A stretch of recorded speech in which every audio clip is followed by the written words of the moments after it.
ఈ సంకేతాలు కనిపిస్తే శివయ్య అనుగ్రహం మీపై ఉన్నదనే సంకేతం.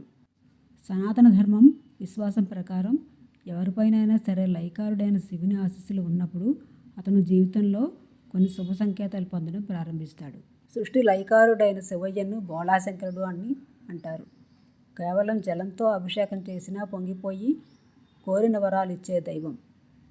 అటువంటి జంగమయ్య అనుగ్రహం ఎవరిపైన అయినా కలిగినప్పుడు ఆ వ్యక్తి జీవితంలో కొన్ని శుభ సంకేతాలు కనిపించడం మొదలవుతాయి. ఈ సంకేతాలు సాధారణమైనవిగా కనిపిస్తాయి. అయితే ఈ సంకేతాలు కనిపించినప్పుడు ఆ వ్యక్తి విధి మారుతుంది. ఈరోజు శివుని ఆశీర్వాద సంకేతాలు ఏమిటో తెలుసుకుందాం. శివుని అనుగ్రహానికి అనేక సంకేతాలు కనిపిస్తాయి. త్రిశూలం, పాము లేదా నెలవంక, చంద్రుడు వంటి శివునికి సంబంధించిన వాటిని కలలో చూడడంతో పాటు శివుని కలలో చూడడం మొదలైనవి. శివపురాణం ప్రకారం ఉదయం డమరు శబ్దం వినడం లేదా నందీశ్వరుడికి చిహ్నమైన ఎద్దుని చూడటం కూడా శివుని అనుగ్రహానికి సంకేతాలు. శివుడికి సంబంధించిన విషయాలను చూడడం కూడా శివుని ఆశీస్సులకు సంకేతం.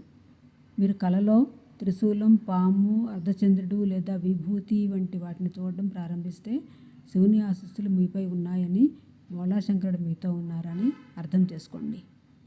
కలలో శివుడిని చూడడం లేదా శివుడికి సంబంధించిన ఏదైనా దైవిక సంఘటనలను అనుభవించడం కూడా శుభ సంకేతం. కలలో శివాలయం లేదా శివలింగాన్ని చూడటం కూడా శివుని కృపకు సంకేతం.